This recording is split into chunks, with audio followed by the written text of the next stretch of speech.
साधू नेणत आहे, परी एक ब्रह्म साधू जाणत आहे. अक्षर परब्रह्म विश्वी वाहत आहे, नाद एक मधुर सदा गुंजत आहे. ऐशा मधुर नादे साधू ऐकत आहे, अनाहत अविनाशी नाद ऐकत आहे. प्रकाश अविनाशी आहे.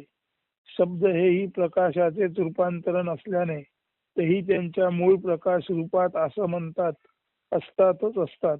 उन्मनी म्हणजे लौकिक पातळीवरून अलौकिकात शोधमग्न असलेले साधू मन आणि असं साधू मन असलेल्या साधूला पूर्व सुरींचे प्रकाश रूपातील शब्द जाणवतात व तो त्यांना शब्दबद्ध करतो.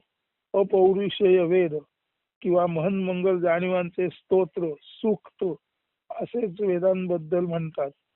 आणि असे वेद उन्मनी ऋषीमुनी साधूंना जाणवलेले असून त्यांनी ते वेद वाङ्मयात म्हणजे उपनिषदीय तत्वज्ञानात मांडले. ही उत्स्फूर्त जाणीव किंवा सुचलेपण असल्याने त्याचे करते पण त्या थोर ऋषीमुनींनी आपणाकडे न घेता वेदांना यातला मूळ धातू किंवा क्रियापद विद म्हणजे जाणीव वेदांना अपौरुषेय किंवा ईश्वरी कर्तृत्व त्यांनी बहाल केले.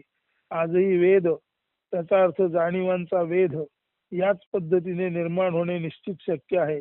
अर्थात कालमान परिस्थिती व प्रदेश भाषा सापेक्षतेत त्यांचे रूप आधुनिक असू शकेल. इथेही विश्ववाणी जी स्फुरलेली आहे ती ज्या पद्धतीने जुने वेद ऋषी मुनींना उमगत होते त्याच पद्धतीने उमगली आहे. फक्त ती आजच्या भाषेत आली आहे. यालाच म्हणतात वेदवाणी प्रवर्तते. अस्तु.